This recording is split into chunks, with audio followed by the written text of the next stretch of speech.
Une percée surnaturelle, c'est lorsque tu es environné d'une opposition, lorsque tout autour de toi, il n'y a pas d'issue, tu ne sais pas comment faire, tes ressources, tes moyens ne peuvent pas te faire vaincre la situation et la main surnaturelle de Dieu vient agir et ouvrir une brèche dans la confusion et te faire sortir victorieusement. Je déclare sur la vie de chacun d'entre vous ici et de ceux qui sont connectés que tu es sur le point d'ouvrir une brèche. Je ne sais pas dans quel domaine, mais de faire une brèche. Alléluia. Très souvent, le Seigneur permet à ce que nous soyons confrontés à des situations étranges pour manifester ses plus grands miracles. Nous connaissons l'histoire d'Israël dans le livre d'Exode. Lorsqu'ils avaient quitté l'Égypte, il y a eu une percée surnaturelle à travers la mer. Dieu a ouvert la mer, il a fait une brèche dans la mer pour faire sortir le peuple de Dieu. La veille, l'armée de Pharaon était derrière. Ils étaient donc cernés. Par derrière, il y avait les ennemis qui venaient les tuer. Par devant, il y avait la mer qui se dressait. Ils n'avaient pas de bateau. Ils n'avaient rien pour traverser. Ils ne pouvaient pas reculer. Dans leur dos, c'était la mort. Devant, c'était la mort. Donc, ils étaient dans une posture où ils devaient choisir quel type de mort. Mort lente, mort brutale. Ils étaient là, tétanisés, effrayés. Mais Moïse a mis sa confiance en Dieu. Et Dieu va lui indiquer une chose. Il va lui dire, prends ton bâton, tends ton bâton sur la mer.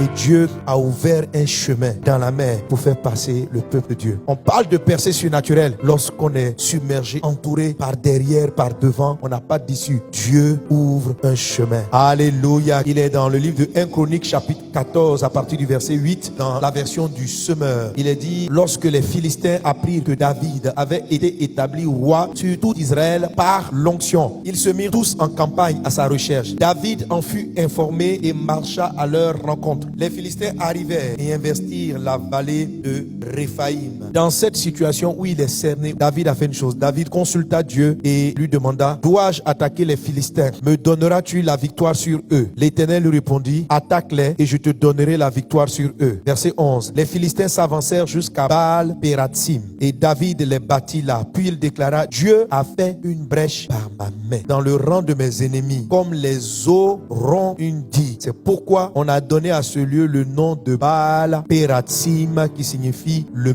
maître des brèches. C'est-à-dire que Dieu a une spécialité, c'est d'ouvrir des brèches. C'est-à-dire que quand tout semble confus, le maître des brèches ici c'est Dieu. Quand tout semble fermé, notre Dieu a une spécialité. Souvent on a cité différents noms de Dieu, mais dans ce message, l'Esprit a attiré mon attention et il m'a dit de dire à ses enfants, il dit, tu vois, j'ai une spécialité, c'est que quand tout semble fermé, j'aime ouvrir des brèches. Alléluia. Lorsque Dieu a amené Israël devant la mer Rouge, et il a fait exprès, parce que les textes disent que Dieu a délibérément endurci le cœur de Pharaon pour qu'il vienne poursuivre les Israéliens. C'est-à-dire, Dieu lui-même, il a occasionné le fait que les Israéliens soient cernés. Il a laissé le malheur de tous côtés dans le but de pouvoir révéler sa gloire en ouvrant une brèche. Tu te trouves dans une situation, tu ne sais pas comment tu es arrivé là. Peut-être c'est par tes erreurs, c'est par tes manquements, peut-être que même tu n'as rien fait et tu te retrouves dans cette situation. Dieu aime les brèches parce que ça révèle sa maîtrise. Dieu aime les brèches parce que ça révèle sa grandeur, parce que ça révèle qu'il est puissant, parce que ça révèle qu'il est le maître. David a eu une attitude assez particulière pour favoriser l'action de Dieu. Tu vas retrouver à peu près les mêmes éléments, les mêmes critères dans l'attitude de Moïse vis-à-vis de Dieu. Ce sont des éléments qu'on retrouve dans l'ensemble des personnes dans la vie desquelles Dieu ouvre les brèches. Ce ne sont pas des éléments compliqués parce que l'ensemble est coordonné par le tout premier point. Il est dit, on avait oint David pour roi. Alléluia. Je rappelle donc, le premier point c'était l'onction. Le deuxième point c'était la consultation de Dieu. Écoutez, vous ne pouvez pas faire une brèche, vivre le surnaturel sans l'onction. Est-ce que vous savez? Tu dois chercher l'onction. C'est par l'onction, par le Saint-Esprit. Et l'Esprit du Seigneur est disponible. Quand on cherche l'Esprit, on trouve l'Esprit. Alléluia. L'onction vient te donner le caractère. Et Satan souvent nous séduit. Il nous fait croire que bon, on n'est pas assez digne pour l'onction. Non, c'est une séduction. L'onction de Dieu là, ça vient par grâce. Ça vient pas par mérite de spiritualité. C'est l'onction dans ta vie qui te donnera le bon comportement. Ce n'est pas le bon comportement qui va te donner l'onction.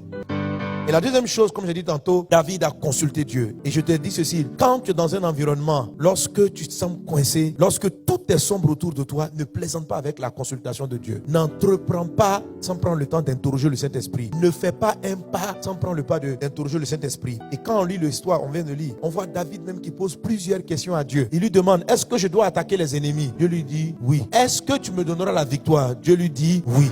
La plupart des gens se seraient contentés de la première question. Dois-je attaquer? Oui. Et puis ils attaquent. Et je vous ai donné cette illustration. Lorsque tout est sombre autour de vous et que vous avez une torche, vous ne vous comportez pas comme si la lumière était générale. Avec une torche, chaque pas est éclairé. David était cerné de part et d'autre. Derrière, ses propres amis menaçaient de le tuer. Devant, il avait sa propre peur. La Bible dit, David était rempli d'angoisse. Il n'y avait pas d'issue. Mais dans cette situation, David a repris courage et il a consulté Dieu. Tu vois, tu dois entrer dans la consultation. Tu continues de te battre, de réfléchir par tes propres sagesses, de faire tes propres plans. Tu as prié la dernière fois pour l'onction, mais tu refuses de passer par l'étape numéro 2 pour que Dieu ouvre la brèche. La brèche ne va pas s'ouvrir par tes stratégies. Ça s'appelle une brèche surnaturelle, une percée surnaturelle. Alors, pour qu'elle soit véritablement surnaturelle, il faut que tu prennes le temps de consulter Dieu. Souvent, on est tellement paniqué parce que les gens nous menacent de nous mettre en prison demain que la chose qu'on n'a pas envie de faire, c'est de prendre le temps de s'asseoir 1 heure de temps, 2 heures de temps, chercher la face de Dieu, prendre une journée de jeûne, 2 jours de jeûne, 3 jours de jeûne pour rester dans la présence de Dieu. On dit, mais les gens vont nous tuer, le Seigneur va me mettre en prison. Est-ce que c'est dans la prière, l'argent va apparaître pour payer ma dette? Est-ce que c'est dans la prière, quand je vais crier, l'argent va apparaître? Ça, c'est le diable qui te fait réagir comme ça. Si tu ne prends pas le temps de consulter Dieu, tu n'auras pas l'intervention surnaturelle. Moïse, devant la mer, les ennemis sont derrière. Il a cherché Dieu. David, les Philistins sont autour. Il demande à Dieu, je m'en vais, et si je vais, est-ce que je vais gagner? Quelqu'un a envie de lui demander, mais David, est-ce que tu as une autre option? Les gens sont venus t'attaquer. Est-ce que la question là même vaut la peine? Prends tes armes, attaque-les, et puis en cours de route, demande à Dieu, aide-moi, aide-moi, aide-moi. Ça ne fonctionne pas comme ça. Lorsque vous êtes cerné de tous côtés, c'est pas dans toutes les situations qu'on est cerné. Certaines fois, on n'est pas cerné. Certaines fois, vraiment, on a 10 000 routes possibles. Alors, on prend une, on dit, Seigneur, vraiment, j'ai 4 choix. Lequel choisir? Ça, c'est pas pareil. Là, tu n'es pas cerné. Tu as 4 possibilités. Quand quelqu'un vient, on t'offre 3 possibilités d'emploi. Tu travailles dans telle boîte, tu travailles dans une autre. Tu n'es pas cerné par le chômage. Peut-être que tu as besoin d'une brèche dans un autre domaine, mais professionnellement, il n'y a pas de brèche à chercher. Gloire à Dieu. Et la troisième chose que David a faite, quand Dieu lui a parlé, il n'est pas resté assis. David s'est levé et il a agi. Pour avoir une percée, il faut se lever et agir. Esdras chapitre 10, verset 4. Lève-toi, car cette affaire te regarde. Nous serons avec toi. Prends courage et agis. Alléluia. Lève-toi. Moïse a tendu la main. Et à un moment donné, tu sens le go de Dieu. Quand la voix vient, David s'est levé, il a commencé à les poursuivre. Et Dieu, pendant qu'il était en train de marcher, Dieu va disposer les choses sur le chemin. Parmi l'armée des Amalécites qui était en train de s'éloigner, quelqu'un va abandonner son esclave. Tout ça, c'était planifié par Dieu. Dieu a dit à David, tu peux mener la bataille et tu vas vaincre. Il a commencé à lui donner des directives. David s'est levé sur la parole de Dieu. Lève-toi sur la parole de Dieu. Vous avez été édifié par cet enseignement et vous voulez en écouter d'autres du pasteur Mohamed Sanadé? Abonnez-vous à ses pages Facebook, YouTube, Twitter et Instagram. Ou allez sur la page Facebook de Librairie d'Honneur où vous trouverez ses ouvrages et encore plus d'enseignements. Que Dieu vous bénisse.